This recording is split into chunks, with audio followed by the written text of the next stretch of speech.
बंधुओं नमस्कार। कल आपने वीडियो में सुना कि जड़ भरत की कैसे राजा रघुगण से भेंट हुई और जिस समय राजा भरत को, जो इस समय जड़ के रूप में थे, जड़ भरत को अपनी पालकी में लगा लिया तो क्यों राजा की पालकी टेढ़ी मेढ़ी होकर के चलने लगी और फिर राजा रघुगण की जड़ भरत से भेंट हुई और रघुगण ने पहचान लिया कि ये भरत कोई सामान्य पुरुष नहीं है और ये अवश्य ही कोई बहुत ही विशेष पुरुष है। और आगे की कथा आज यहाँ पर आप सुनिए, देखिए कितनी अच्छी लगेगी आपको।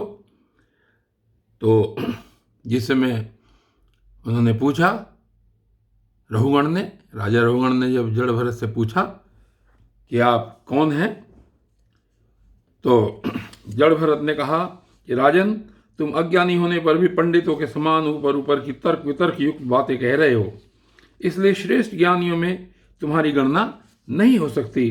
तत्वज्ञानी पुरुष इस विचार सिद्ध स्वामी सेवक आदि व्यवहार को तत्व विचार के समय सत्य रूप से स्वीकार नहीं करते। लौकिक व्यवहार के समान ही वैदिक व्यवहार भी सत्य नहीं है, क्योंकि वेद वाक्य भी अधिकतर ग्रस्त जनोचित यज्ञ विधि के विस्तार में ही व्यस्त है। राग द्वेषादि दोषों से रहित विशुद्ध तत्व ज्ञान की पूरी पूरी अभिव्यक्ति प्राय उनमें भी नहीं हुई है। जिसे ग्रस्तोचित यज्ञ आदि कर्म से प्राप्त होने वाला स्वर्ग आदि सुख स्वप्न के समान है नहीं जान पड़ता, उसे तत्व ज्ञान कराने में साक्षात उपनिषद वाक्य भी समर्थ नहीं है। जब तक मनुष्य का मन सत्व रज अथवा तमोगुण के वशीभूत रहता है, तब तक वह बिना किसी अंकुश के उसकी ज्ञानेंद्रियां और कर्मेंद्रियों से शुभाशुभ कर्म कराता रहता है। यह मन वासना में विषयासक्त गुणों से प्रेरित विकारी और भूत एवं इंद्रिय रूप 16 कलाओं में मुख्य है। यही भिन्न भिन्न नामों से देवता और मनुष्य आदि रूप धारण करके शरीर रूप उपाधियों के भेद से जीव की उत्तमता और अधमता का कारण होता है।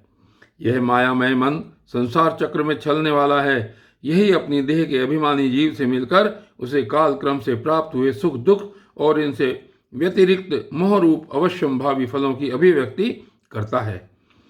जब तक यह मन रहता है, तभी तक जागृत और स्वप्नावस्था का व्यवहार प्रकाशित होकर जीव का दृश्य बनता है। इसलिए पंडित जन मन को ही त्रिगुण में अधम संसार का और गुणातीत परमोत्कृष्ट मोक्ष पद का कारण बताते हैं। और इसके बाद आगे और कहते हैं, जड़ भरत कहते हैं रघुगण से कि विषयासक्त मन जीव को संसार संकट में डाल देता है।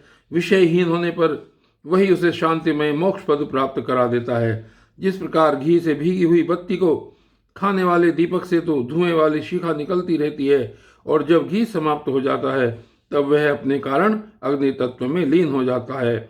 उसी प्रकार विषय और कर्मों में आसक्त हुआ मन तरह तरह की वृत्तियों का आश्रय लिए रहता है और इनसे मुक्त होने पर वह अपने तत्व में लीन हो जाता है। कितनी सुंदर बात यहाँ पर जड़ भरत ने कही राजा रघुगण से। और आगे जड़ भरत ने कहा कि वीरवर, 5 कर्मेंद्रिय, 5 ज्ञानेंद्रिय और 1 अहंकार, ये 11 मन की वृत्तियां हैं, तथा 5 प्रकार के कर्म, 5 तन्मात्र और 1 शरीर, ये 11 उनके आधारभूत विषय कहे जाते हैं। गंध, रूप, स्पर्श, रस और शब्द, ये 5 ज्ञानेंद्रियों के विषय हैं। मल त्याग, संभोग, गमन, भाषण और लेना देना आदि व्यापार, ये 5 कर्मेंद्रियों के विषय हैं। तथा शरीर को यह मेरा है इस प्रकार स्वीकार करना अहंकार का विषय है। कुछ लोग अहंकार को मन की बाहरवी वृत्ति और उसके आश्रय शरीर को 12वां विषय मानते हैं। ये मन की 11 वृत्तियां द्रव्य, विषय, स्वभाव, आशय यानी कि संस्कार, कर्म और काल के द्वारा सैकड़ों, हजारों और करोड़ों भेदों में परिणत हो जाती है, किंतु इनकी सत्ता क्षेत्रज्ञ आत्मा की सत्ता से ही है, स्वतः या परस्पर मिलकर नहीं है। ऐसा होने पर भी मन से क्षेत्रज्ञ का कोई संबंध नहीं है। यह तो जीव की ही माया निर्मित उपाधि है। यह प्राय संसार बंधन में डालने वाले अविशुद्ध कर्मों में ही प्रवृत्त रहता है।